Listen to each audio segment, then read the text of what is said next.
Dan il-podcast joffri spazju fejn il-mistiedna jesprimu l-ħsieb personali b'mod liberu u responsabbli fuq suġġetti varji, mhux neċessarjament ikun hemm qbil mal-opinjonijiet tal-mistednin. Għalhekk nistiednu lill-udjenza sabiex tevalwa l-argument miġjub u bl-ebda mod ma jsir attakk personali fil-kummenti. Hija l-intenzjoni tal-produtturi li dan il-podcast ikun spazju fejn il-libertà tal-espressjoni tiġi dejjem imħarsa b'responsabbiltà u b'rispett sħiħ.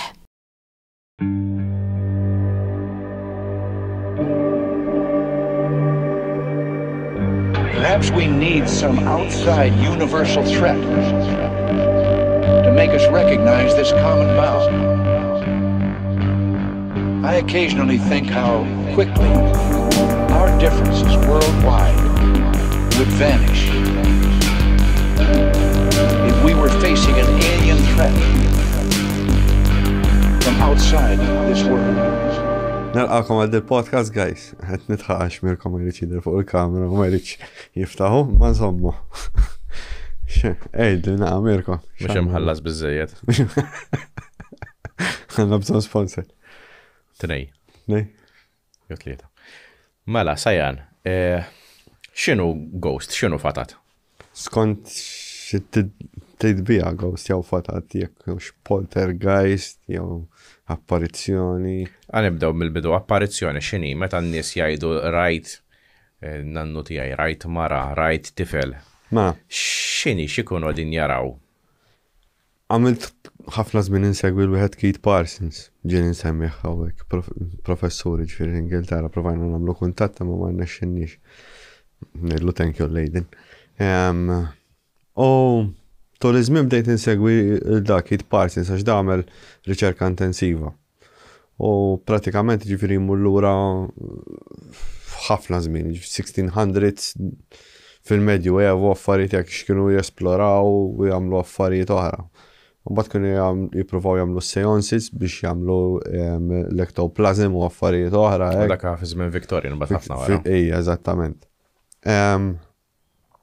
U pratikament minn Keith Parsons skoprejt li kien hemm daw il-films li qegħduhom ġo kabinett u jsibu r-ritratti tal-fantasmi fuq dal-films u mbagħad kellna il-famużi dawk ritratti tal-black and white ta' żmien tiftakarhom inti. Dawk ir-ritratti ma jgħidu li huma hoaxed. Ejwa, 100% li huma hoaxed. U mbagħad għandek dawk in-nies nibdew jgħidu li jaraw bħal Reġina Victoria kienet tgħid li kienet tara l-raġel tagħha mejjed, fimt? U l-omma.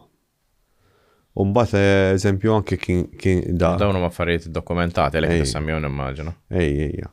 U pereżempju Reġina kellha l-medium tagħha. Tipo kienet tiċċenelja Reġina Victoria? Ejja, mela. Dak iż-żmien, ġifieri għalkemm l-affarijiet jinstamaw hocus pocus, dir-Reġina kienet temmen fihom dal-affarijiet. Kienet temmen li anki Prince Charles ukoll jgħid li ra xi fantasma ġo xi kastell minnhom, ġifieri dokumentat ukoll hemm serje fuq il-YouTube fejn wieħed mill-episodes jiddiskuti il-fantasmi ġo l-kastelli.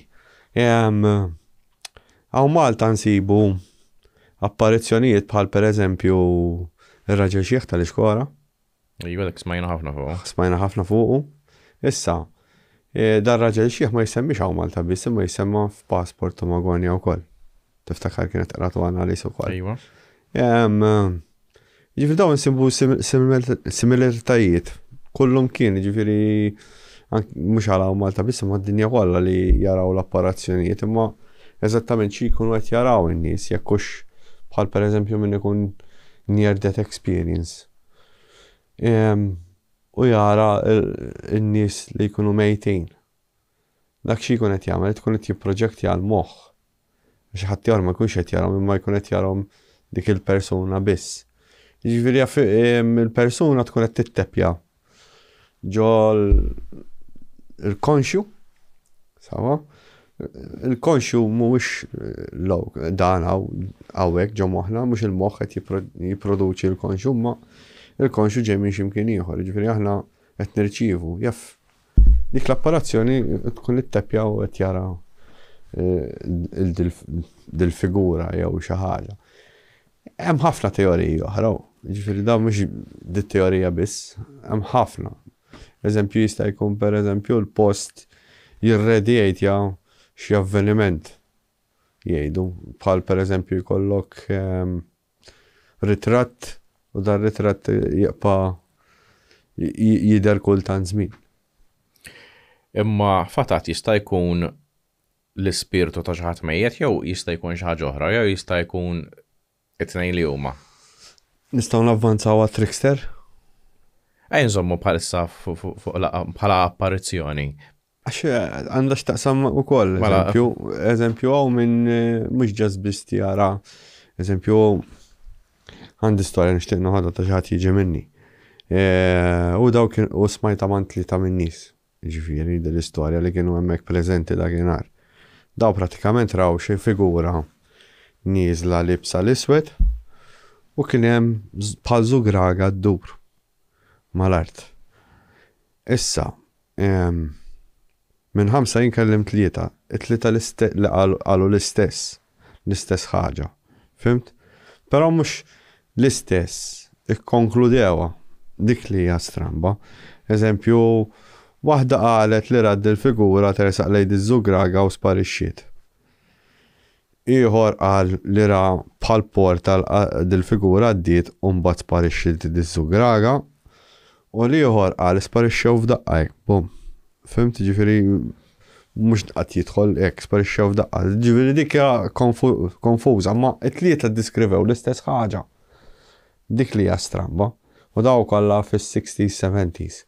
Mhux għandna illum il-ġurnata u baqgħu jiftakruha ħallit impatt. Ġifieri dik apparizzjoni jista' jkun li huwa trickster.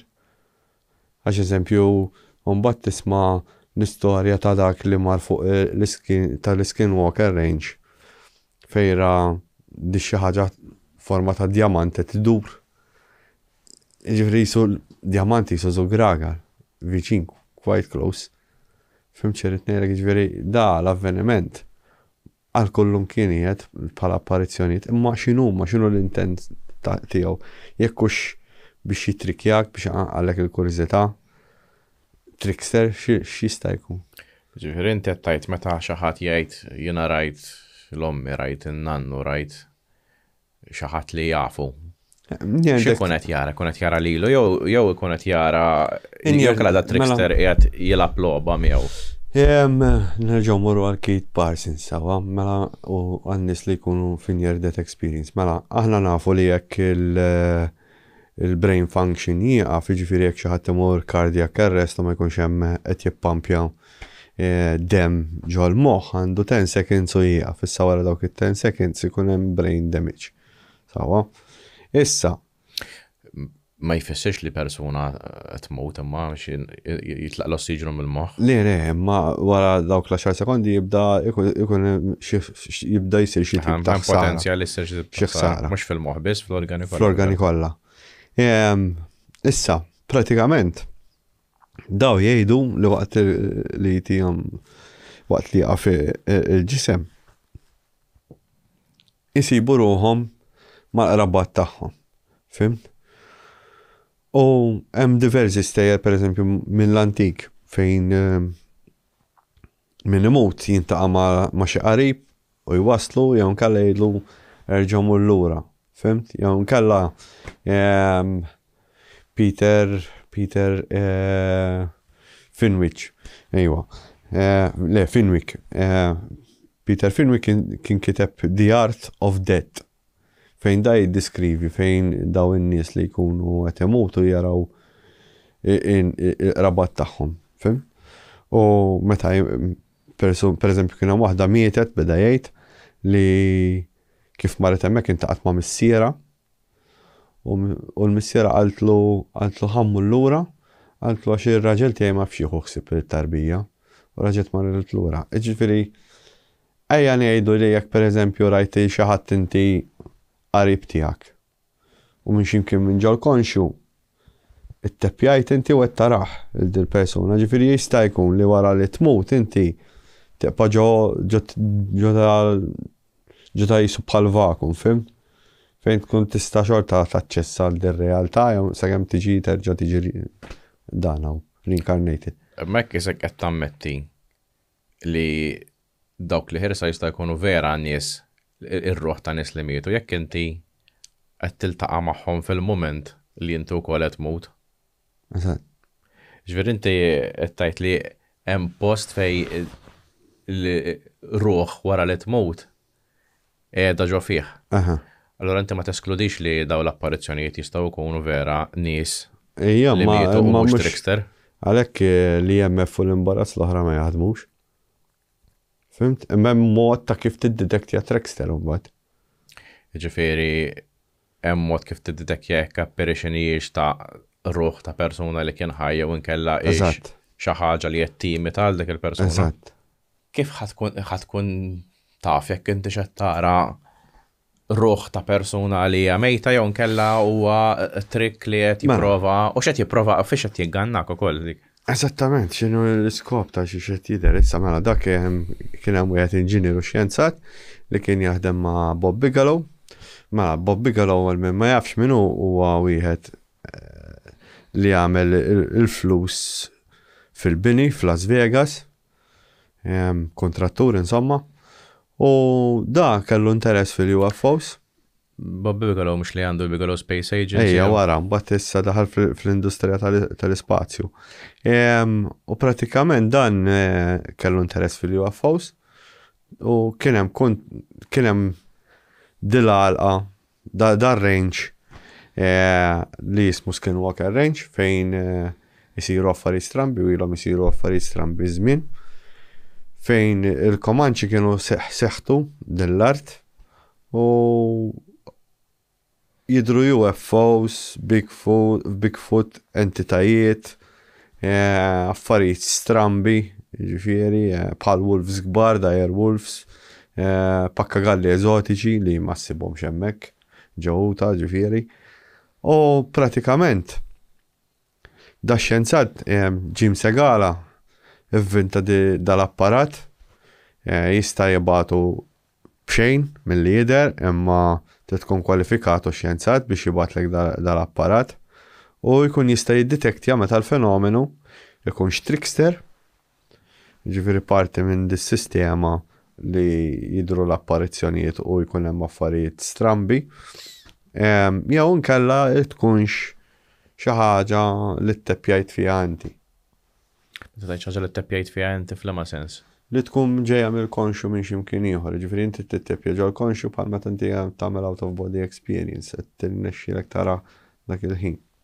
X'inti inti tgħid li apparizzjonijiet jistgħu jkunu manifestazzjoni tal-konxu tiegħek ġifieri. Esattament għalhekk li EMF meter ma jaħdimx, il-voice box ma taħdimx. Allura għalfejn ġieli l-istess ħaġa jaraw aktar minn persuna waħda. Jista' jkun li dak jkun trickster, u mbagħad it-trickster hu. Ġifieri m'hawnx każi ġenwini fejn grupp ta' nies vera raw ruħ ta' xi ħadd awtentika. Jekk ma naħsibx. Ma naħsibx ġeneralment meta jaraw xi ħadd qarib. Ikun kif naqbad ngħidlek. Tkun esperjenza personali. Personali. Eżatt. Bħal pereżempju naf waħda kienet qiegħda tmut u rat l-omma u mbagħad omma qaltilha alright, qaltilha toqgħodx tinkwieta, qaltilha kollox ħajkun alright. U insomma għadda żmien u dik kienet alright u mbagħad vera. Ma ratix darba oħra ma l-esperjenza kienet għalija biss ma kien hemm ħadd magħha. Jew kellha eżempju tkellimt ma' persuna oħra kien qiegħed ma' qarib tiegħu u ra dawl kif rajt inti. Xtaqt ngħidlu biex jiġi ma għajnutli. U ra dawl, ġifieri tilgħamel wara sodda. Fimt? U mbagħad ftit wara ra lilna nluħ. Ma dik kienet esperjenza li biss kien hemm iktar nies fil-kamra, tipo ħadd ma ra lilna nluħ. Fimta? Allura fejn jidħlu mediums. Huma inti l-ewwel temmen li hawn mediums li huma kapaċi jikkomunikaw. Ejwa. Ma ħafna ċarlatani bħalma nafu. Ma bħala il-fenomenu ta' medium ship temmen li huwa xi ħaġa li hawn min għandu id-don vera. Skoprejt li kulħadd jista' jittappja fiha dil ħaġa, imma fit-telepathy tapes hemm waħda tiċċenelja ma l-ispirti. Sawaw taraħħom live dak il-ħin. L-ispirti imma l-rwieħ ta' nismejtin jew entitajiet oħra. In-nies ta' nismejtin. Ġifieri episode 6 jew 7 minn għalija. U di pratikament daw jiġu meta ħafna qabel ma jmut xi ħadd tibda tara li xi ħadd jiġi minna, ikun qiegħed hemmhekk biex iwassal lil xi ħadd ieħor għal naħa l-oħra. Fim? U fit-telepathy tapes nafu li daw in-nies li jmutu jibqgħu enerġija minn li jidher u din l-enerġija tista' tikkomunika ma' daw in-nies li huma non-verbal. Ma l-enerġija konxja ġifieri. Eżattament. U jituk dettalji eżempju li ma jkun jafhom ħadd, pereżempju jien naf inti mort il-ħanut u xtrajt M&M's. U da dejlek isma' x'inti mort il-ħanut u xtrajt M&M's. Min għallek eżempju, għandek l-ispirtu, fimta? Inti tħobb taqqat il-fenomenu bħala kollox taħt umbrella waħda. Eżattament. Imma jekk qegħdin ngħidu li vera għaw irwieħ ta' nies li. Żomna. Ma nixtieqx nagħmel il-connection għalissa, ġast l-ħaġa li xtieq noħroġ. Anki dir-realtà paranormali. Imma dik hija perċezzjoni tiegħek kif. Ejja, mhux hekk kif qed jaħdmu l-affarijiet, mhux stramba. Stramba u mhux fl-istess ħin għax ir-regoli tal-fiżika biex topera d-dinja huma ċari ħafna. Ejwa, ovvjament ċari ħafna, ma stramba kif ġi kollox hekk. Stramba l-ossa. Forsi għadna ma nifhmuhiex għalissa. Ma konna hemm ħafna affarijiet li ma konniex nifhmu mit-sena ilu llum nifhmuhom. Mhux jisna din ġo simulazzjoni. Jien ma nara ħixek, assolutament. Jien nara wisq random biex qegħdin ġo simulazzjoni. X'hekk inti telab logħba The Sims. Inti meta bdejt il-logħba għandek intent ta' fejn tixtieq tasal f'din il-logħba issa jekk hux l-intent tiegħek biex tagħmel chaos jew biex tagħmel xi ħaġa ordnata. Żomna.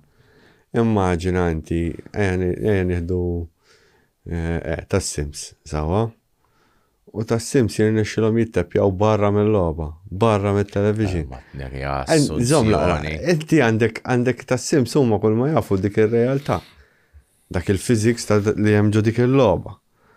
Fimt? Imma immaġina jkun hemm wieħed minnhom mill-karattri u jkun jista' jitteppja barra minn ġo television. Dak li t-niprofa nfehmek, għal-maġġor parti tal-karattri tas-Sims ma jafux li hemm x'imkien oltre. Fim? Imma jkun hemm dak il-karattru wieħed eżempju li jkun jaf x'qed jgħidu qed jidgħu pereżempju waqt l-logħba. Ma dikka kif tirrelata mal-ħajja tagħna? Da bħal meta inti tagħmel out of body experience. Sawa? Inti qed hemm. Imma rnexxilek titteppja x'imkien ieħor. Baqġa l-istess post. Issa dik tas-Sims baqġa l-istess post. Imma tista' josserva minn ġo television x'inhu jiġri barra. Sissa qatt ma kienx hemm logħba Sims. Il-karattru teppja barra. Ħansaqsik xi ħaġa oħra. Allura poltergeist x'inhu? U għalfejn poltergeist mhuwiex? Poltergeist jassoċjaw ma' ġeneralment. Mhuwiex ruħ ta' persuna li mietet ġifieri. Trickster. Hemm setta affarijiet li jindika li jkun hemm poltergeist. Għal min ma jaf x'inhi, nispjegawlhom x'inhi poltergeist. Ma poltergeist ġejja mill-kelma Ġermaniża fantasma storbjus. Da bħal meta min jisma' xi ħadd ħabbat.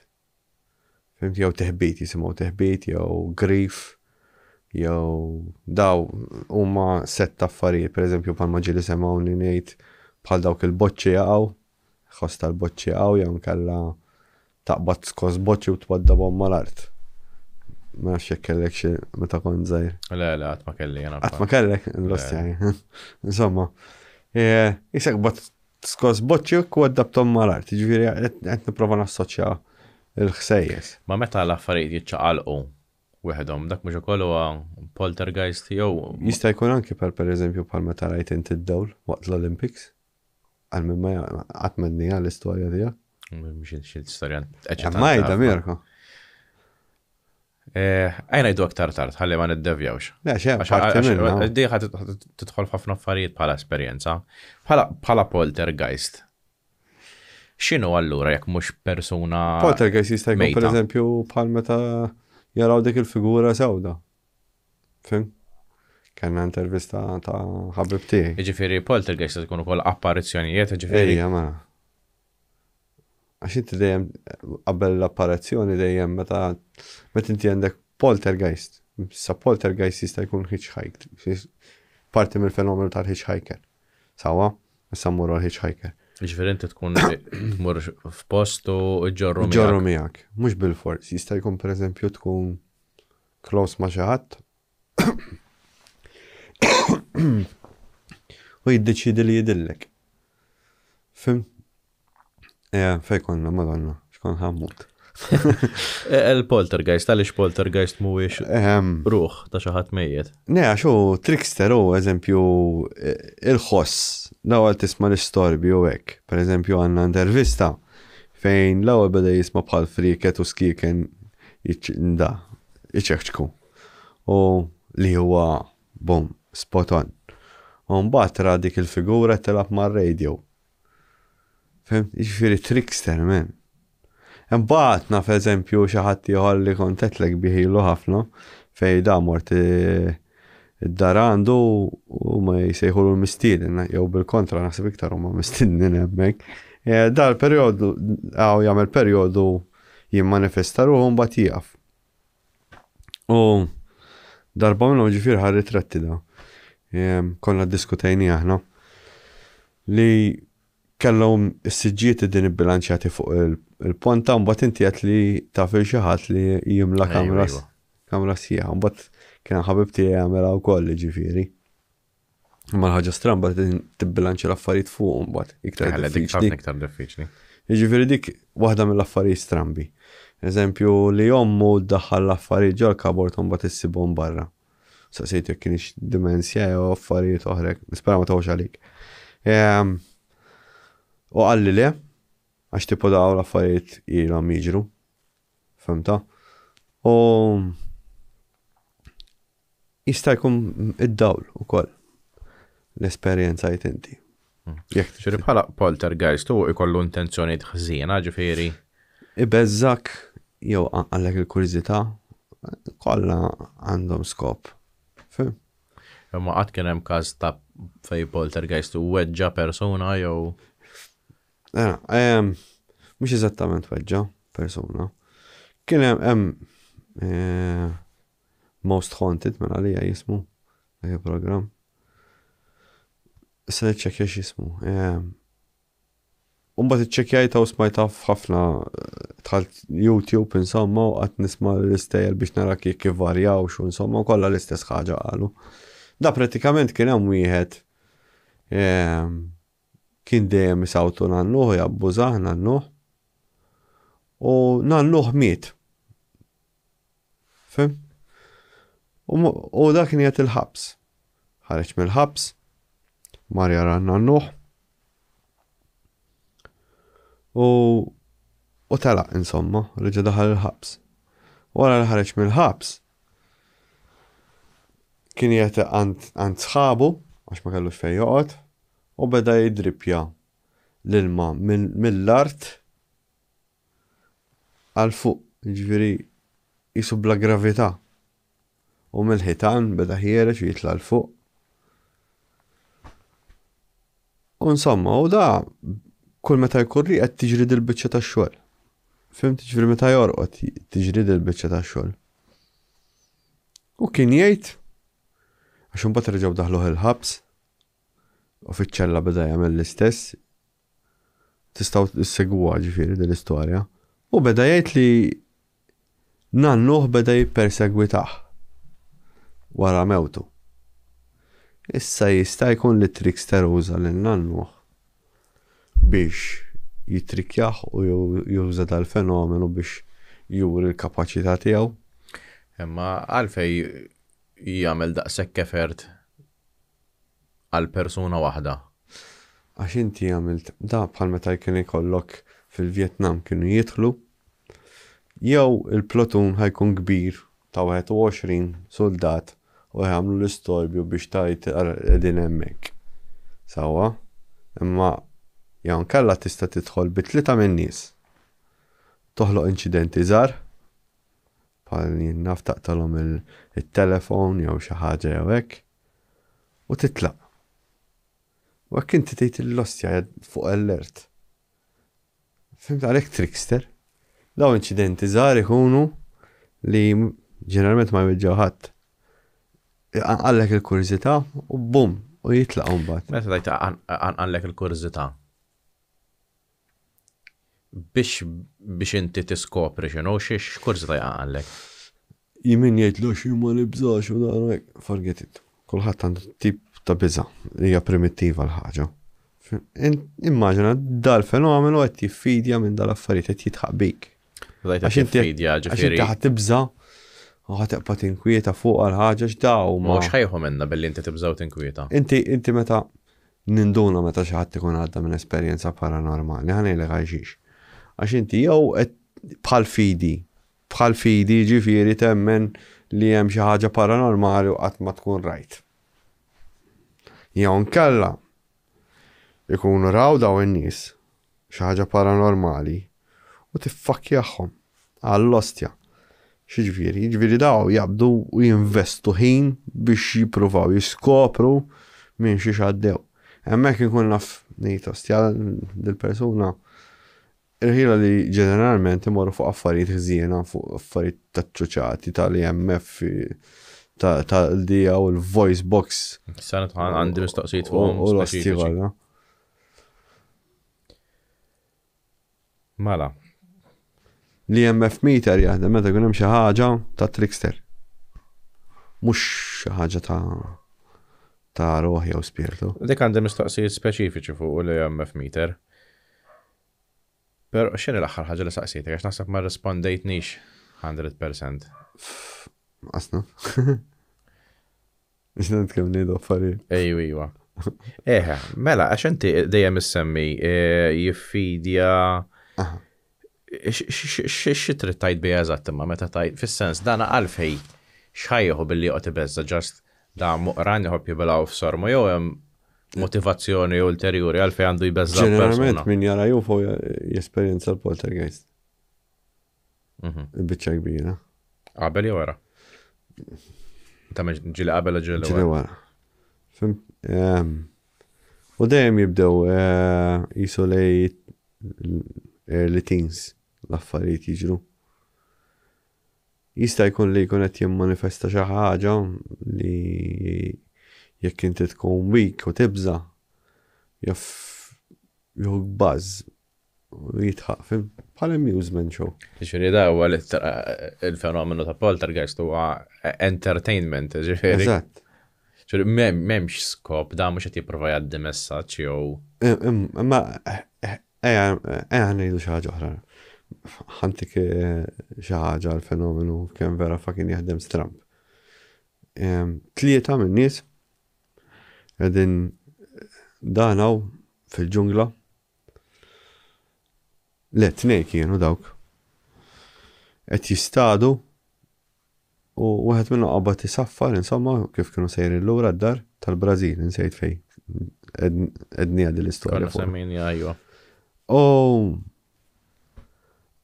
Da ħassu osservat waqt li kien miexi mbagħad qabad jiġri biż-żiemel u kif. L-imsena tnajdulha biż-żiemel naħseb. Le, xorta hemm partijiet minn l-Amazzonja fil-Brażil li għadhom jużaw iż-żiemel u hekk. U da insomma daħal jiġri ġo d-dar tiegħu u ma darx lura u kif dar lura minn ġod tiegħek qabes minn ġod tiegħha. Ra figura sewda li laqtetu b'xi ħaġa. Laqtetu b'xi ħaġa xi ġifieri. Laqtetu b'xi dawl. Laqtetu fej bħal laser ġifieri sparatu laser. Sejt xejdula għan bisem għalija. Insomma, the dark death jgħidula huma. U apparentement Hemm ħafna postijiet fil-Brażil li jsofru minn dil ħaġa. Da fi ftit ħin il-ġidda tiegħu bdiet taqa' u skoprew li sofra minn radiation burns kbar. Issa, fl-istess post, ftit il-bot minn dal-post, hemm l-istorja ta' pereżempju li jkunu mixin ġol ġungla u jinsemgħu ħsejjes u hekk bħal xi ħadd qed jiġri warajhom.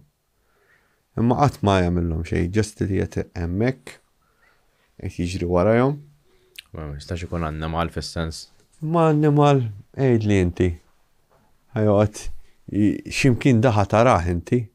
Mhux ġust Mhux necessarjament, jiena ma qatt ma kont qed tisimgħu imma 3 ijiem ilu konna qegħdin niffilmjaw fil-ħaxix. Ġurdin. Le mhux Ġurdien. Għax kien jistama kbir ħafna, smajnieh jiena u persuna oħra. Mbagħad eventwalment talaq il-persuna oħra jibqajt hemmhekk għax kelli qasma bewl u għamilta u ġifieri bida jinstema kbir kut għajlek hemm kbir ngħidlek daqs kelb żgur ma rajt fucking xejn. U kien fil-viċin ġifieri. Billej. Billej. Le dat nitkellmu ġungla FM mid-lama tkun matul il-ġurnata. Kien hemm naqra dawl bejn id-dawl tal-mobile, bejn id-dawl tal-fanal tal-karozza, kien hemm naqra dawl imma ma stajt nara ħaxix jiċċaqlaq u laqqas. Le, ma da hemm di xi ħaġa li tippersegwita n-niesek fil-ġungla ġifieri u ġast hekk tieħu baż tippersegwithom in-nies. Ġifieri ta' kollu parti mill-fenomenu. Ġifieri inti għalik l-iskop tal-fenomenu huwa li bela f'sormu bin-nies letteralment. Qatt ma smajt il-George Knapp jgħid li aħna serkis id-dinja. Entertainment għalihom. Ġieli smajtek issemmija. Hemm teorija fuq hekk insejt rob xi ħaġa jismu wkoll. Li jgħid li aħna amusement. Illum ħan targetjaw lilek, la da ħan targetjaw. Ġifieri inti tagħmel separazzjoni bej il-fenomenu u l-ispirti ta' nies li kienu ħajjin. Esattament. Jiġifieri meta xi ħadd jagħmel il-Ouija board. Ma taħdimx. Inti għalik il-Ouija board hija flop. Bullshit totali. Il-lostja. Tiċċajtu. Imma allura x'qed tiżomm li għalfejn taħseb li ma taħdimx. X'inhi? Nibda il-Ouija board. Il-Ouija board dik kienet imbeħ tojta. Ejwa. L-ostja di. Darba welf. Di bħal ta' Charlie tal-lapes. Jena mhux qed ngħidlek li l-Ouija board għandha xi powers partikolari, hija just forsi the simplest mod ta' kif entità timmanipola xi ħaġa biex tikkomunika. Iktar ħaġa sempliċi li tista' tagħmel mingħajr ma tonfoq flus, mingħajr ma tweġġa' ma nafx x'ifhem. Imma kien hemm jgħid li min kien hemm kellu repercussion u nista' nifhem għaliex huwa C5. Dik għandi mistoqsijiet speċifiċi fuq is-CA5 imma ma naqbżux hemm issa. Inti bħala Ouija board ġieli kellek esperjenza ġieli provajta? Provajni għamma. Jekk tittaqqadilhom titfaħħielhom. Għandek xi filmati ġifieri? Hija mhux tajtulok. U hija mhux laqwa wieħed. Ejdilhom li mhix laqwa kamera. Le kameraman tal-ħara ġeb. Mela, di mistoqsija li saqsuha ħafna nies u naħseb qatt ma kellna tweġiba sora ta' nies għaliha. Għalfejn l-ispirt jidru bil-ħwejjeġ. Għalfejn l-ispirt jidru bil-ħwejjeġ. Why not? Jien għandi mistoqsija bil-maqlub, kieku tara il-nante karwien, eżempju, apparizzjoni. Li appartennik, kieku. Meta inti għax inti għat li ġeneralment meta xaħti, eżempju, t-tillek n-nanna u ommok, tkun xaġa personali għalik. Meta, eżempju, meta namel out of body experience, u għatlek l-axħar li morġa dak il-post, n-nis bil-ħweċ kienu. Tipo ma nafx. Nishta ma nafx, m'għandix t-tweġiba. Għadek mux kapaċi tfissa li projection tana iktar mill-li entita vera. Jista' jkun, jew forsi l-ispirtu jkun irid jagħti miċlilu. Bħal ta' Matrix, ġifieri. Eżatt. Temmen li jew filmati autentiċi ta' spirti, ġifieri.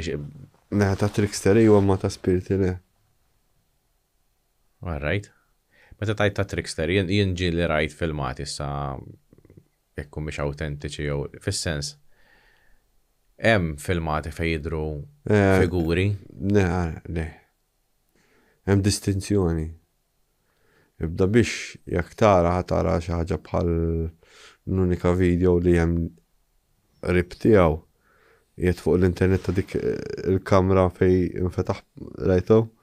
Fejem il-għamil grid bil-laser. Ma tanċu ċar imma bħala. Ma tanċu ċar, iwa, ma dak wieħed mill-iktar li hemm prominenti minnu. U hemm ieħor fuq ta' Keith Parsons ukoll, ġifieri hemm distortion. Dik il-kelma distortion. Inti meta l-kamera taqbad distortion, mhux qed taqbad lilu. Dawk il-ġiex firmati li hemm li huma vera reali, għax imbagħad jekk tibda tisma' il-George għaw il-Bobby għaw jitkellem meta kienu fuq il-range ta' Skinwalker. Il-fenomenu kien ġiex pass il-qoddim minnhom, ġifieri jekk weħlu l-kamera saw ikissirhom l-hom. Jew nkella dal-aħħar ma nafx għax ma bqajtx insegwih Skinwalker għax idumu ġebdu għall-ostja. Qabdu xi affarijiet fuq ir-range, ġifieri jista' jkun li l-fenomenu it-trickster taqbdu ma l-ispirtu impossibbli.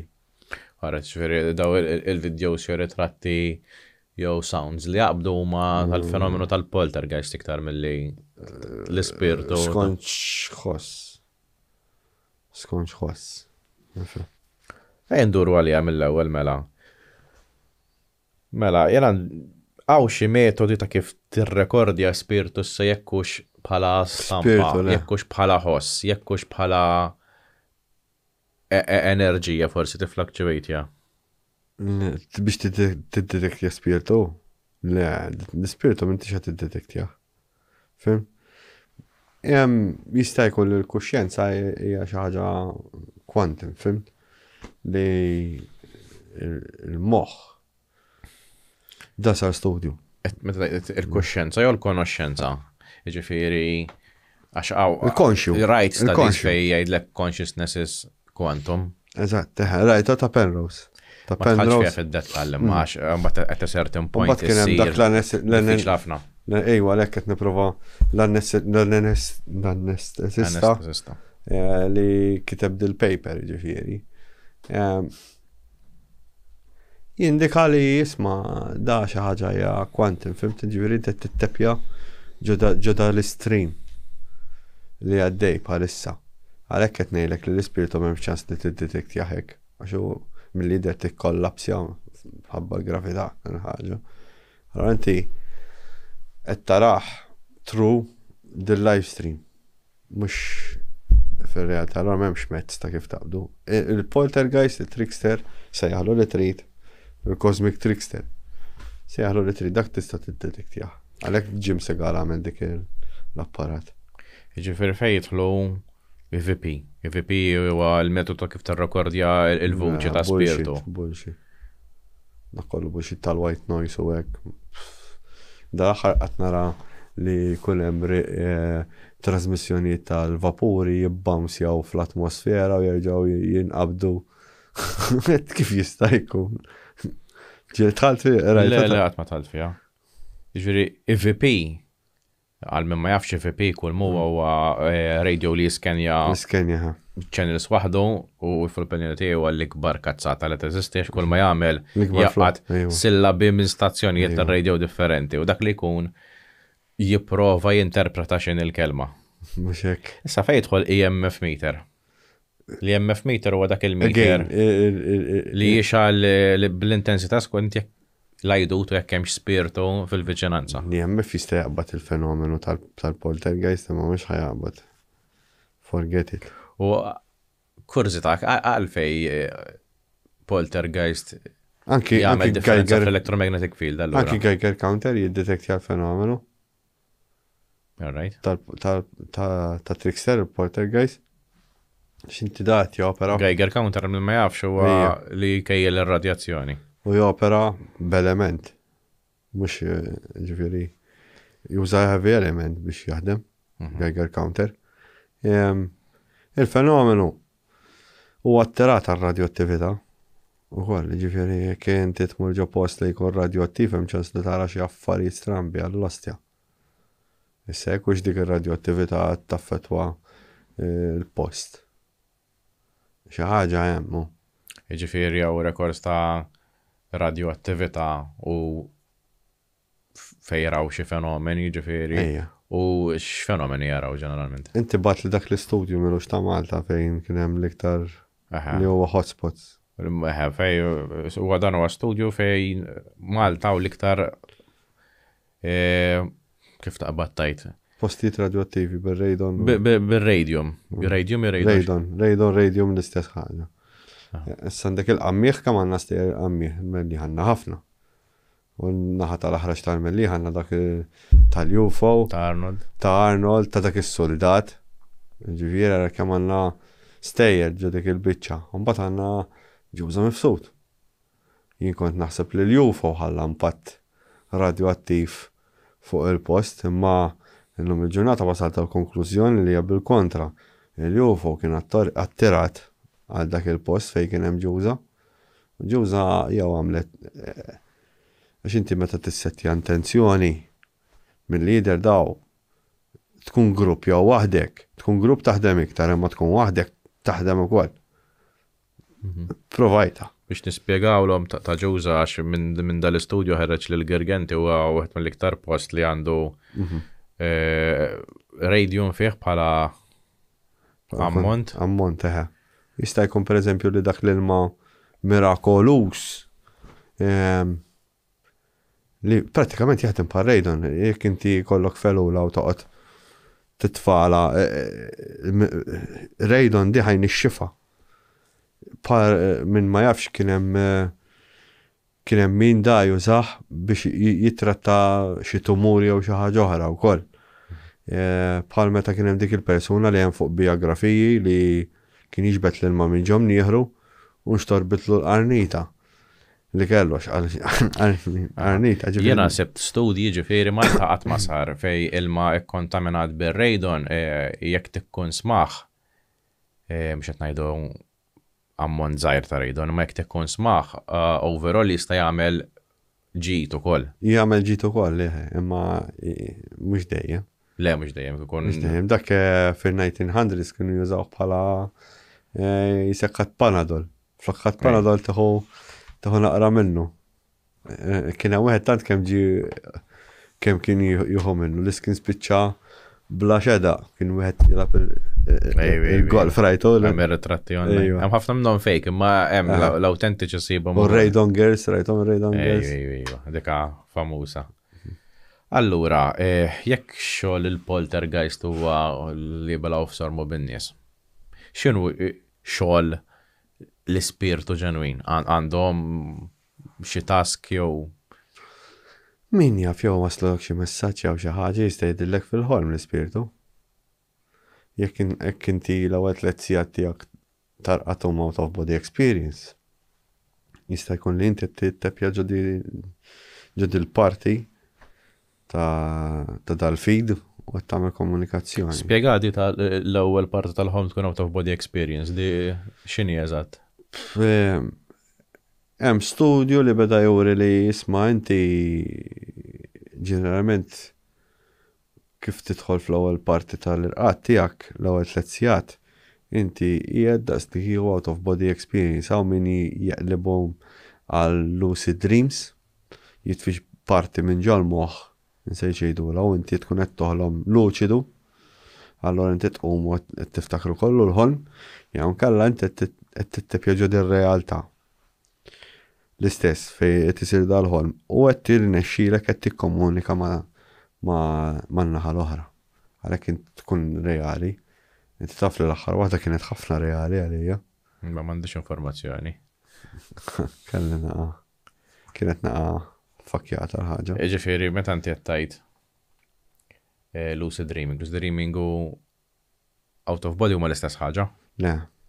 Le, imma hemm ċans li inti l-ewwel 3 sigħat tarqat kif qed ngħidu. Qed toħroġ mingħajr ma taf.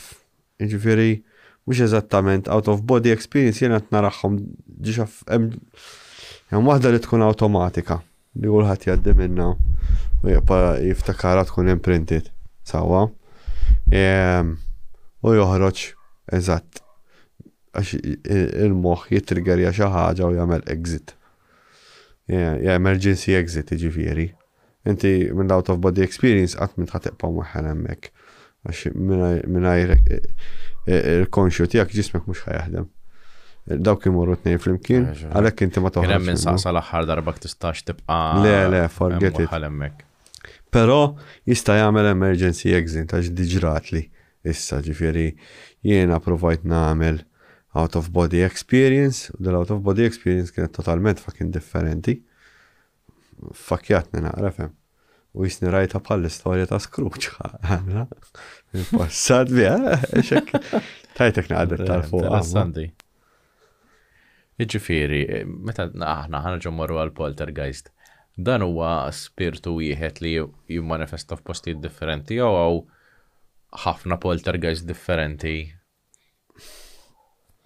Bħal meta dejjem spjegajta jiena l-fenomenu tal-UFOs u l-poltergeist imur dejjem flimkien, pereżempju, illum ħajder il-pjano, illum ħajder il-printer, fim? Ġifri mhix dejjem l-istess fenomenu ħajkun, jaf ikunu qegħdin tnejn min-nies qed qegħdin ġo l-istess post, inti tara l-fenomenu ta' trickster u jien ma narax. Għax ikun għażel lilek. U ġeneralment min ikun jibża l-iktar jażel. Allura il-ħares tradizzjonali Malti u l-poltergeist huma l-istess ħaġa jew? Il-ħares f'liema sens, il-ħares palma għandna dik l-istorja ta' dak li qalbu t-taraċ. Dak li qalbu t-taraċ, meta. Mela dik il-figura kif kienet. Li jaħbilek l-affarijiet. Kif kienet, kif iddiskrivija il-figura. Kanna John Score, qasir u kien libis uniformi. U qalbu t-taraċ. Titkellem moħt il-persuna u tgħidlek kien bħal tifel żgħir, libis uniformi, ġifieri daw tnejn min-nies raħġu l-istess post. Fim? Għalt li ma kellu xi ħaġa stramba. Meta saqsejti x'inhi l-ħaġa stramba, għalt li għajnejh ma kinux fil-post normali. U meta x'ġifieri, għalt li għajnejh kienu naqra iktar l-isfel. Milli fejn suppost. Allora il-konklużjoni tiegħi hija da x'kien alien bħalma jaraw fl-alien abductions. Ma jekk ngħid jiena jekk hu alien. Għax dejjem jiddiskrivu anki dawk it-tfal taż-Zimbabwe, jiddiskrivu figura żgħira. U daw ma rawx il-filmat ta' Zimbabwe ta' tfal. Qed tifhem x'irid ngħidlek, imbagħad meta torihom l-uniformi ejwa dik l-uniformi. U x'uniformi kienet? Ta' Zimbabwe kienet blue score u ta' daw it-tnejn persuni ħamra, però l-istess stil. Jisek qed tara xi porter. Meta ħammurlek f'topik ieħor ma relatat. Allora, meta persuna tkun posseduta, inti temmel l-ewwel net li tista' tkun possedut. Skont Tom DeLonge u. U min xiex tkun posseduta allura? U hemm xi nies fis-CIA wkoll. Għalhekk jibżgħu minn dal-fenomenu. Min xiex tkun possedut? Aħna bħala peress kattoliċi ngħidu xjaten u dal-osti. Peress li l-kuxjenza jak antum tiġi ħekkjat. All right. U ma minn xiex jew minn min? Minn dal-fenomenu ta' trickster. Il-trickster mhux jgħid bounded ma' der-realtà biss. Jista' jibbounsja fejn irid. All right, ġifieri temmen li jista' jkun hawn każijiet ġenwina ta' possessjoni. Għax titħalt fuqha mbagħad wara li kont rajt il-Tom DeLonge dat jgħid xi ħaġa Tom DeLonge tittoqgħod attent fuqha u mbagħad tinfittex. Peress li il-konxju jista' jkun li huwa kont inti tiġi ħekkjat. Ma meta inti tajt kif tiddeskrivi persuna li hija. Ikun hemm li kollu ħsara mentali, ħanidu hekk. Kif tiddefinixxi x'inhi possession allura għalik? Again, trickster jinstiga il-biża. Oqgħod innota. Meta inti n-nies jaraw jufu. Ġeneralment ikunu 2-3 minn nies. Jekk isir bħal ta' Turin. Il-jufu li raw Turin waqt il-logħba ara kemm kien hemm nies qed jarawha. Inti siet ma' żmien. Jew tal-Phoenix Lights. Ara kemm rawha nies u film jawha nies. Inti siet ukoll ma' żmien. anzi provaw jirridikolawa. Jiġri xinu jgħamil dal-fenomenu? Dal-fenomenu jistiga interess fik, fija. Kif jista' jinstiga interess fija billi nibża minn possessjoni? X'ġifieri? Jiġifieri jekk Qed jgħidlek ismem xi ħaġa oħra. Ma il-biża mhux l-aqwa mod kif tqanqa l-kurżità. Xi? Il-biża mhux l-aqwa mod kif tqanqa l-kurżità f'dak li jkun. Mek Jekk jiena nixtieqek tinteressa ruħek f'suġġett. L-iktar affarijiet li jagħmlu avvanzi fit-teknoloġija x'inhuma? Fil-ma sens. L-iktar li jsir avvanz fit-teknoloġija fil-ma settur. Nasa qed nimmaġna tirreferi għall-gwerra. Però il-driving force mhuwiex il-biża. Ma x'inti tagħmel? Laqqas xejn. Biża biex inti tkun lest għall-għadu taqbad taħseb għall-armamenti. Mela inti tagħmel l-armamenti. Il-biża. Inti żera xi ħaġa ġo fik. Hija ma kiena dal-fenomenu żera xi ħaġa ġo fija jien. Minna bdejt dil-Ostja Podcast. Imma immaġina, eżempju, jiena nħobb il-futbol, sawa? U jiena nixtieq li inti tinteressa ruħek fil-futbol, se ma naħmlux il-futbol. Nieħdok partita futbol, imma xoxx il-futbol. Imma flok ħadtek eżempju xi final tal-Ostja nieħdok floba jenna għall-Under 14 fejn xi ħadd it-tekil għal xatt ieħor u kisirlu l-irkoppa u l-ieħor stampaħ f'wiċċu fis-sens kif ħanoħloqlok interess fil-futbol jekk il-futbol li rejtek huwa tażżob. Għax dal-fenomenu jista' jagħmel ħafna affarijiet iktar pożittivi biex għall-kurżità. Hemm min jilagħbu l-futbol sewwa u hemm min joqgħod jarah il-futbol. Fimt? Dan again. Hemm min ra l-fenomenu u hemm min jemmen fil-fenomenu. Fimt x'irid ngħidlek? Issa l-fenomenu jagħżel daw in-nies li qed jilagħbu. Daw għandhom interess partikolari għal dal-oġġett. Għandhom interess li jitrenjaw kull-jum. Jien għandi interess li noqgħod nisma' kull-jum. U nfittex kull-jum fuq il-fenomenu. Fim, da għandek kuriżità u jien x'qed nagħmel jien. Oqgħod innota. Kull min għandu podcast jissegrega u jgħidlek isma' dal-parti tan-nies jinteressani minna u daw jieħduh fox kemm. Kull min għandu podcast fuq dal-affarijiet. 80% minnhom esperjenza u xi ħaġa. Ma bil-fors, u jekk jiena ħanagħmel podcast fuq il-karozzi għax xi darba kelli karozza u mhux anke jien dilettant għall-karozzi u inti taf, ma ġejx nagħmel podcast fuq il-karozzi. Ma dan mhux kulħadd jagħżel. Hija li qed ngħidlek jiena nħobbhom il-karozzi għall-passjoni tiegħi, il-karozzi nħobb nitfa' karozza la ġemba. Nuwadjaw il-balla ta' differential la ġemba jħammar. Hija li ma hija naturali li hija l-ors tiegħi hija xi ħaġa li nħobb. Ma mhux ovvja li n-nies li ħajinteressahom biżżejjed li jagħmlu podcast għax esperjenza u xi ħaġa li ma jistgħux jispjegawha. Mek jiena nħobbhom ħafna karozzi, m'għandekx fakkin idea naħseb ta' kemm nħobbhom karozzi jiena. Kont nippreferi noqgħod bil-ġuħ nixxi karozza għal ġent għalma. Jiġifieri nħobbhom imma ma ġejx nagħmel podcast fuq il-karozzi.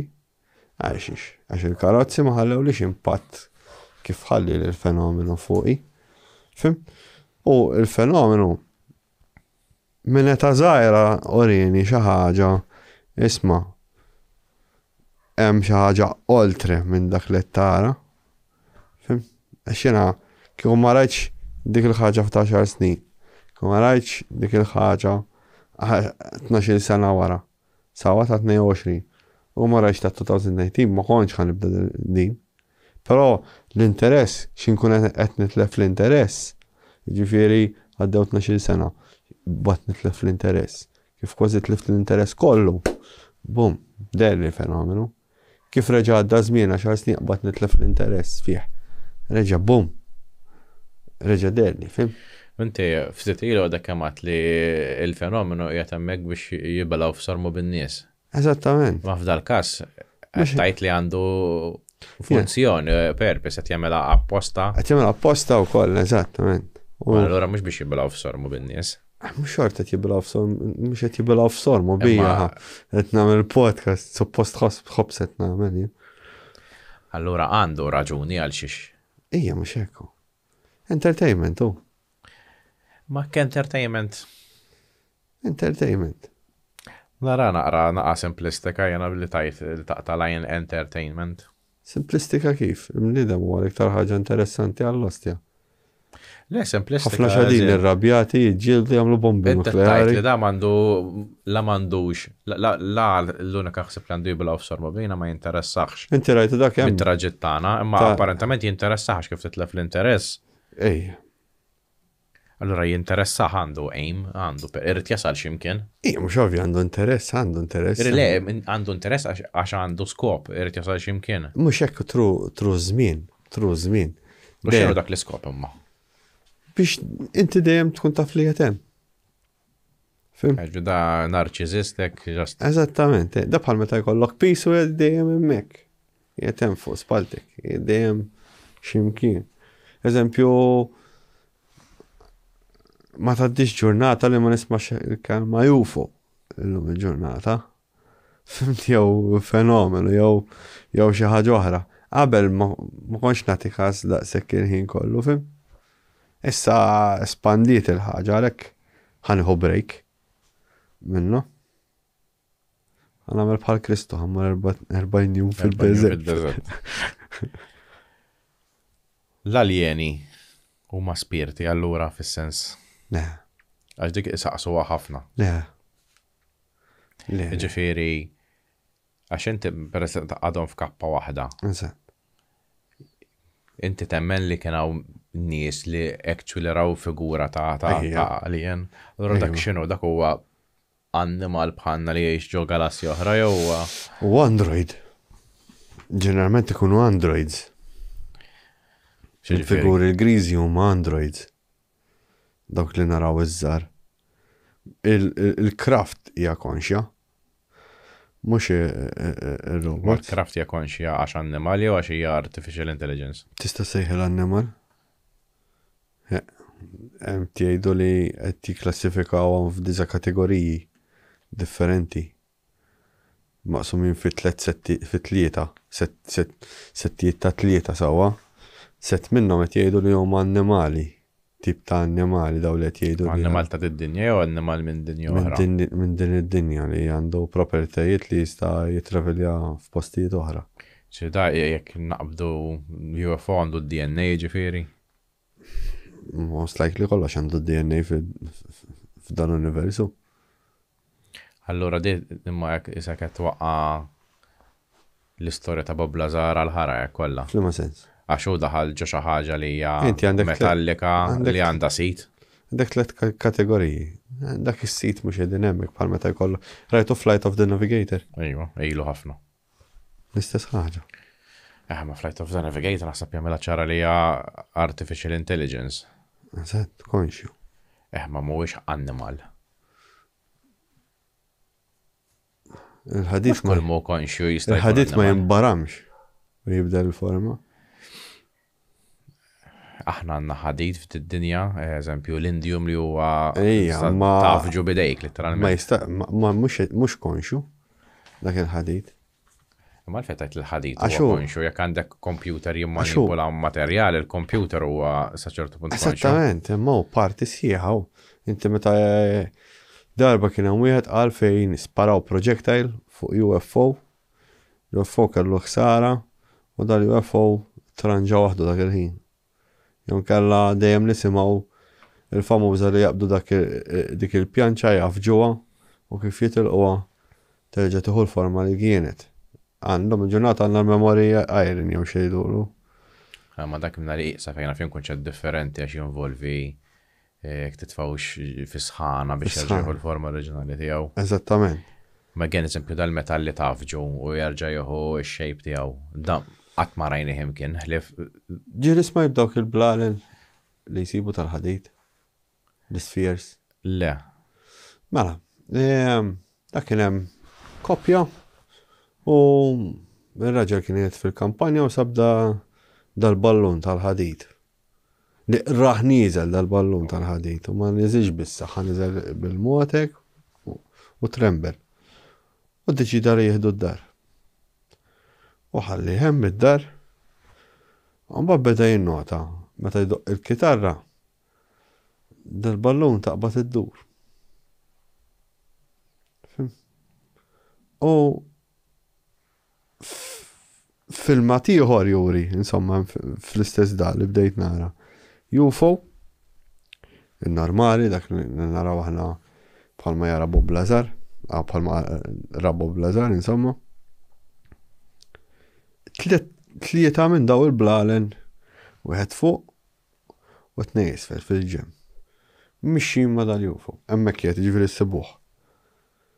U l-istess pratikament, l-istess da. Dal-ballun x'sar minnu allura? Qed jieħdu t-testijiet fuq. Hemm 12 ir-ruħ li għandhom daw il-blalen. Sawa, Ross Coulthard kienet jinnemmel intervista għal-wieħed. Mal-fejn ma jkunux available għal-xjenza. ħajħdu xi samples minnu. Eżempju, l-ħalli mar Jacques Vallée fuq Joe Rogan, ma nafx jekk rajtix. Mhux sħiħa ma.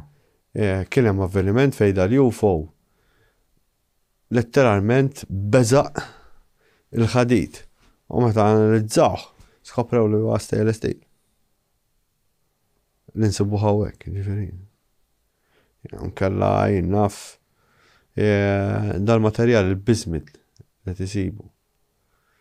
U nafxek li Salvatore Pais għalli għandu l-properties fejn jista' jaħżen il-plazma bejnietu u joħloq antigravitics. U dak jiet inġinier. Għet nidħlu f'xjenza. Il-craft miex just nuts and bolts. Ija, ma kien tajt Salvatore Pais għandu blueprint ta' kif tagħmel UFO. Ija, għalhekk huma maqsumin. Ma ġifieri għandek żewġ affarijiet li tista' tivverifikaw x'vera wan, forsi tista' tinbena u jekk m'hemmx biżżejjed teknoloġija biex tinbena. Bħalissa illum nilħu plasma ta' fucking temperaturina ħafna qatt ma kien hemm properties li huma anti-gravity bil-plasma. Għax hemm sistema ta' kif taħdem, ma nafx jekk rajtix. High voltage short distance. Illum nistgħu nagħmlu millions of volts. Ejwa. Ma ebda esperiment li tagħna ħiel ta' xi ħaġa li tirripella l-gravità jew toħloq il-gravità tagħha. Anywhere mkien. Ejja, Thousand Brown. Le, ma. Ija, mela, provata ġo vacuum chamber. Ma xej provat li għandu properties kontra l-gravità. Il-sistema li ħadem Thousand Brown tal-asymmetric, anki dak li ħadem fuq l-H-bomb x'ismu. Alla, li kien jaħdem fuq l-H-bomb. M'għandix idea. U għajja li kien ma' Oppenheimer u liħor, Teller. Oppenheimer ma' mirix il-hydrogen Edward Teller kien. Ma dak mux hydrogen bomb għamlu. Hydrogen bomb differenti minn bomba atomika. Edward Teller huwa il-father of the H-bomb. Sawa. Issa, dak ir-ras sistema ta' Thousand Brown taħdem u għallu kif qed jirnexxilek tagħmilha. Ġifieri. Il-framework kemm miet? Ma asna fuq x'inhi gravità. Gravity is a wave. Le, mhux vera. Qas biss nafu kux particle wave, ma nafu xejn. Billi hawn il-gravitational waves ma jfissirx li ma wave. Mela. Mela. Bħal mewx fuq l-ilma, l-ilma mhuwiex wave. Morru għal-patent ta' Salvatore Pais. Mela. Salvatore Pais ġab l-informazzjoni minn ximkien. Issa. Ma patent għal kollox illu manka patent biex tibraxxa taqbad ta' sorma tista' tagħmel fis-sens. Patent mhijiex xi ħaġa li hija kunċett li inti qed tajt isma' jekk dan hija invenzjoni tiegħi jekk tittamel bħalu titħallas. Eżattament. It's a business mhux ma jfissirx li jeżistu. Għalhekk ħarġu qabel kulħadd l-Amerikani.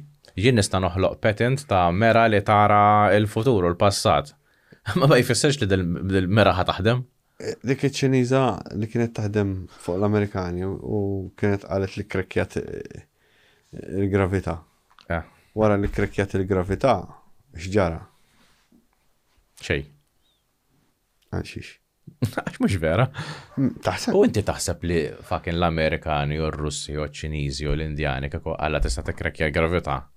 U taħseb li waslu xin? U x'waslu l-ostja. Kieku waslu hemm Elon Musk jaqannik U iktar jisplodi rockets mill-li tella bħalissa. Appunto. Appunto Ma tix li d-teknoloġija tġi fidejn in-nies di. Ma xo- D-teknoloġija ta' taħt l-atomic secrecy ta' Sajan, inti taf li jek xaħat jivvinta xaħġa li taħloq il-gravità tagħha jew timmanipula l-gravità U tagħha. x'għamlu huma? Huwa mhux Fuq big il-patent. business ta' huwa fucking. x'għamlu fuq il-patent.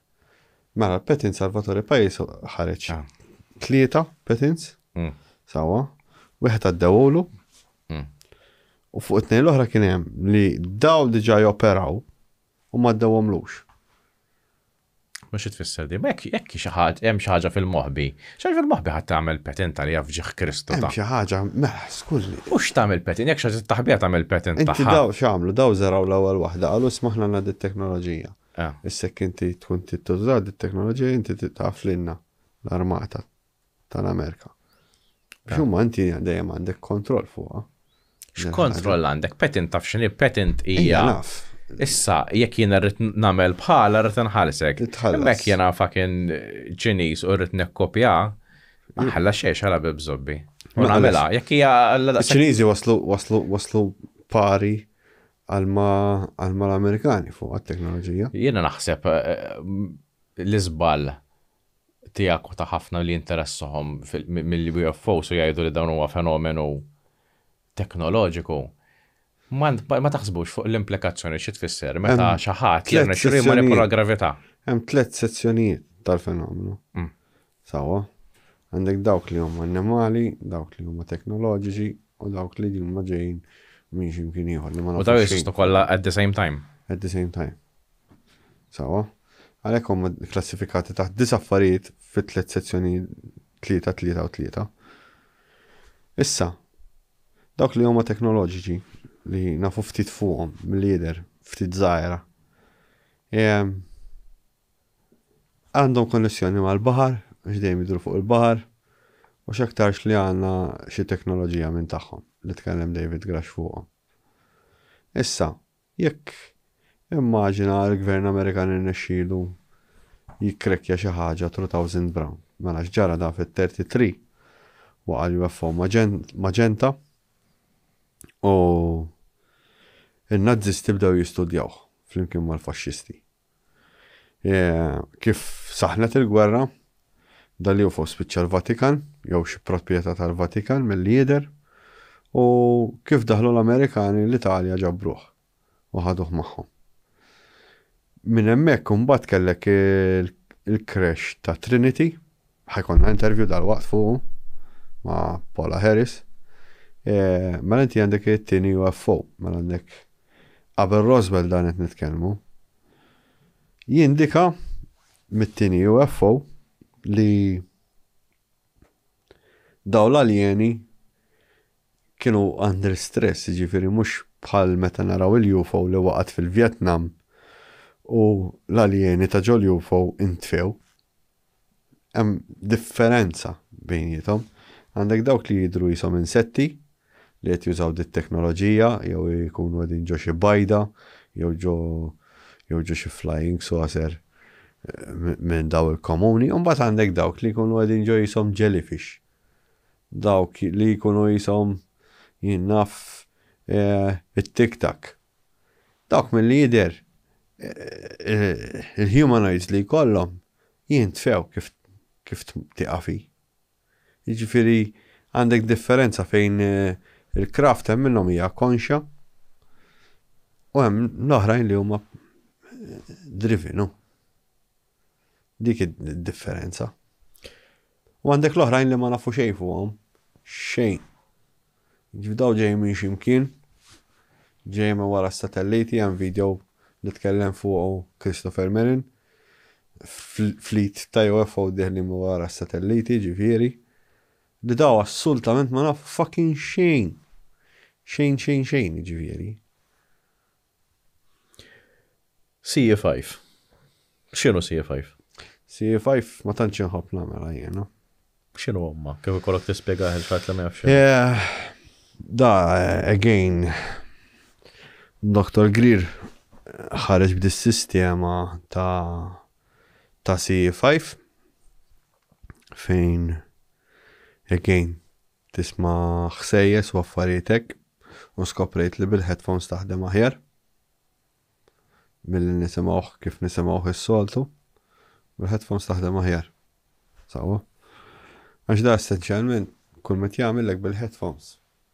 Jekk titfaħħom f'udnejk tibda tisimgħu l-istess bħal binaural tune.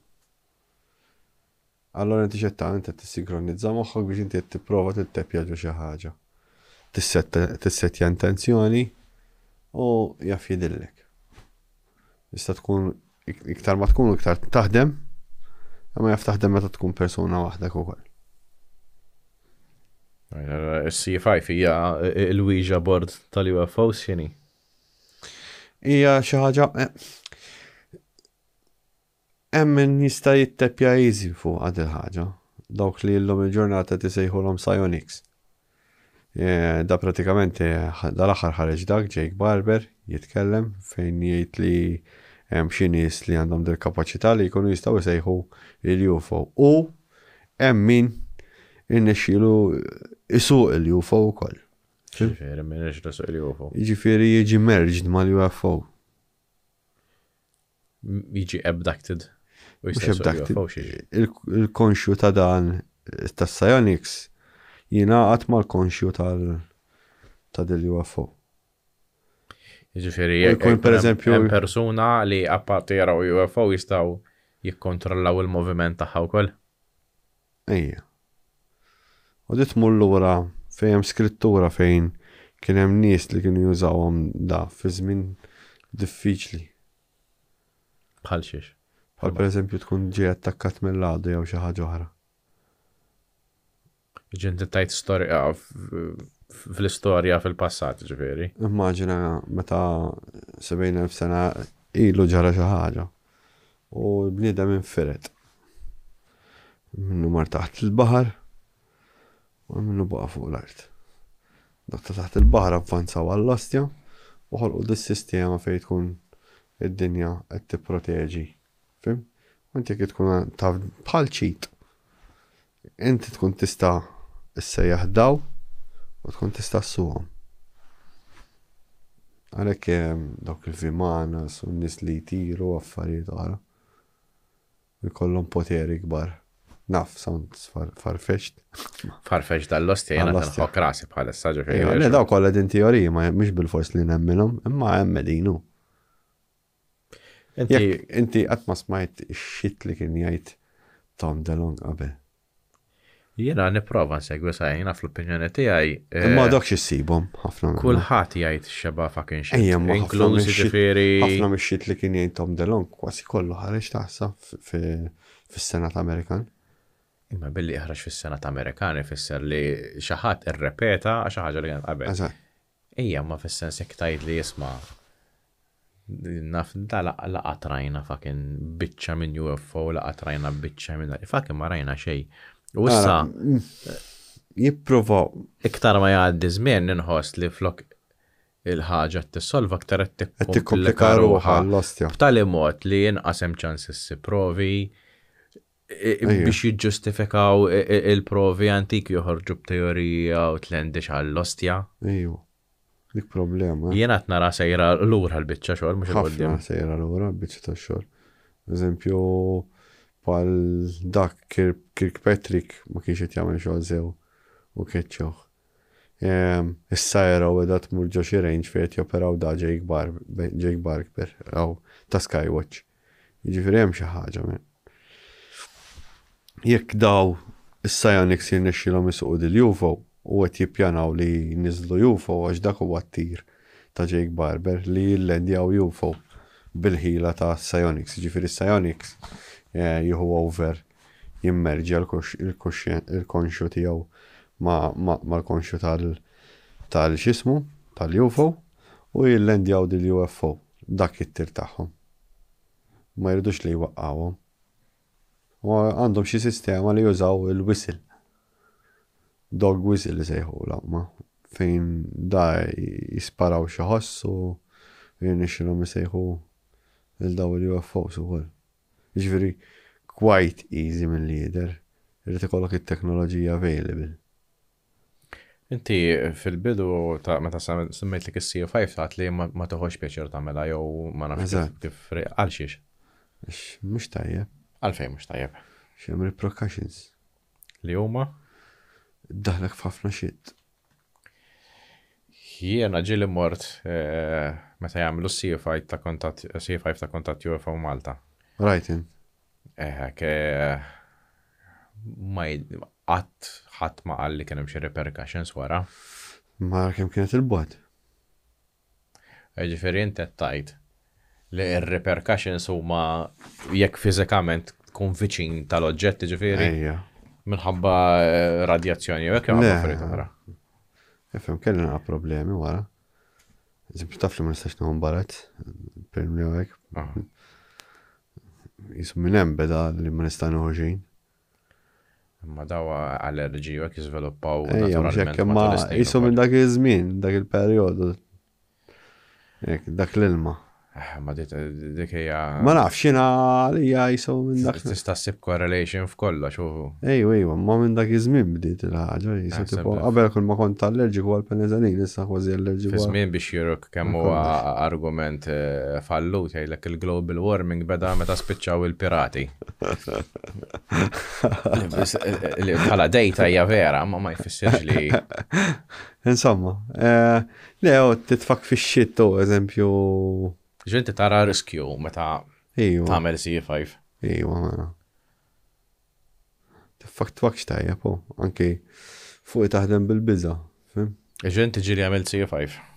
Mhux C5, approvajta C5, fim, nistanilek li taħdem. U x'kif kienet l-esperjenza?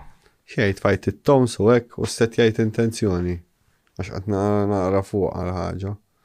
Għax kif jagħmlu ta' kuntatt UFO Malta iktar sa guided meditation. Iva le guided meditation. Milli it-tons ishom huma 5% ta' taħt. Le set jgħid lila hekk u għamilt intenzjoni, fim? X'intenzjoni għamilt imma li tara li. Le mhux li nara, għamilt set jgħid xi ħaġa li kienet qiegħda fuq moħħi u qed l-lot x'inhuma li ma nara xejn. Fim? Allora qed jekk ma dakx. Ma fim xejn, sorry. Lot żuma li ma tara xejn. Aha. Sawa, allora jekk le ma nara xejn. Jekk iva. Għamilt isu aidball inti speċi ta'. Eżatt. Qed ma ħadmitx minn. Tħaġġaw insomma għax id-dar kont pejb sigaret, għawel ġejt noħroġ biex impejb sigaret. U rajt triangle hekk. Ma kienet dal-bot, mhux fil-viċin. Triangle għax kien hemm 3 dots jixalu. 3 dots, eżatt. L-istess ħaġa bħalma. X'inhi fakk il-stramba qed. U kif spiċċajt il-kelm hekk, qabdu mixin hekk u pum telu. Dik ġifier l-aħħar waħda li. Kif kienu daw 3 dots ma kont tiskrivi? Xi kulur jew kellhom. Le, jisek stiller.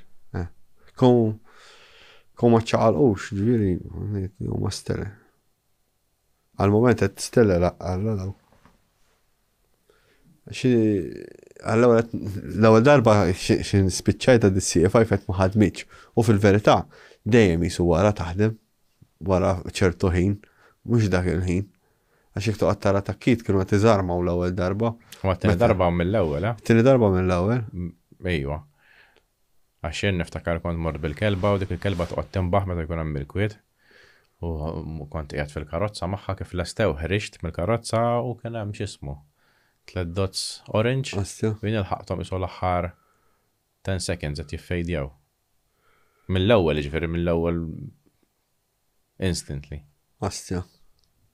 Le, ma rajtomx mal-ewwel jiena tnejlek jiswa kien hemm pos bej sigaretta u ieħor ġifieri. Imma l-ewwel darba għaddit xi kwarti u 20 minuta jidherli. Xi ħaġa hekk. Għandhom il-videos. Ejwa. Taħdem C5, però mhux ħana. Għax huma dawk li jidhru? L-istess ħaġa bħal ma jagħmlu s-psionics. X'inhu huma physical crafts huma enerġija huma annimali x'inhuma? Huma xi ħaġa li kif naqbad ngħidlek. U għaddaw. Daw li jirnexxilek għalhekk huma maqsumin taħt tliet sezzjonijiet. Ġiri daw li jettajt li tipraw jikkontrollaw ma l-istess affarijiet li tara fis-C5.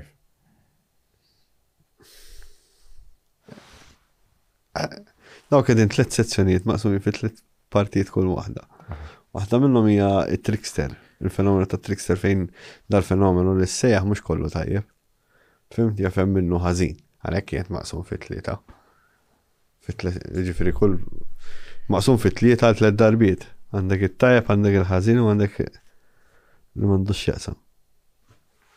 Ma tnejn, dik id-differenza ta' bejnietom. Allora mhux kollu tajjeb. Fis-C5 m'għandekx garanzija jekk hux M'għandix garanzija da bħal għax jidhru l-istess. Eżatt, da bħal meta diġi ma kont qed nitkellem ma' xi ħadd fuq l-aħħar out of body experience li kelli, għalt li sejjer tara film u ma tafx ħatara u vera. Għax inti meta jagħmlu C5, speċjalment il-guided meditation, qed jissettjaw intenzjoni fiha. Dik hija il-meditation hija kollha tissettja intenzjoni pożittiva. Ġifieri għalkemm tissettja intenzjoni pożittiva xorta għal xejn. Ma nixrix nagħmel b'dik dakinhar jiena b'intenzjoni meta mort ma' kitu hekk ma ħassejx dik l-intenzjoni kelli xi ħaġa li qiegħda fuq moħħi u settjajt dik l-intenzjoni. Le qed ngħidlek hu il-guided meditation qisu qed every step of the way qed jmexxik għal pożittiv mhux qed imexxik għal negattiv. Allura anke jekk għandek riskju li Xiġifieri li jkun hemm entitajiet ħżiena. Kien hemm min sofra minn CE5 bħal meta jiena meta rajt il-UFO ħassejt dik il-biża' kbira, ħakmetni dik il-biża' kbira u xi ħadd jisod jafasni l-isfel. Fim, ġifieri dik hija xi ħaġa li ma nafx nispjega x'kienet. Hija xi ħaġa stramba. Isekkux il-biża' ta' ġofija li ġalitni ħossni hekk għax noqgħod nidħol u inti taf li noqgħod nidħol nfittex biex nara x'kien l-effett jekk hux jien naf psikoloġiku ġalni ħossni hekk. Għax ma konx nafet moħħi ma setax jispjega x'inhi jew xi ħaġa oħra. Fimt jew jaf instigat il-biża' ġofija għalhekk ma nħobbx nagħmilha. Ma nħobbx nara dal-affarijiet. Xi jekk jagħmel C5 oħra kejt ma tmurx? Most likely le. Le. Tagħmlu reklami għastja. Le, mhux qed ngħid jiena l-opinjoni tiegħi bizzu. Ma kejt bħal mett inti ħadd ma kellu repercussions. Le, ħattu għamlu aktar minn darba. Aktar minn darba. Just jena ma tantx nħobb. Nagħmel għad il-biċċa tax-xogħol. Tajt xi ħaġa bil immorru? Mhux ħanejt l-aħħar. X'ħatajt tal-aħħar darba? Li qed inti. Viva l-Labor. Alla viva l-Labor. Grazzi tal-li segwejtuna sew. Narakom għad-darba li jmiss.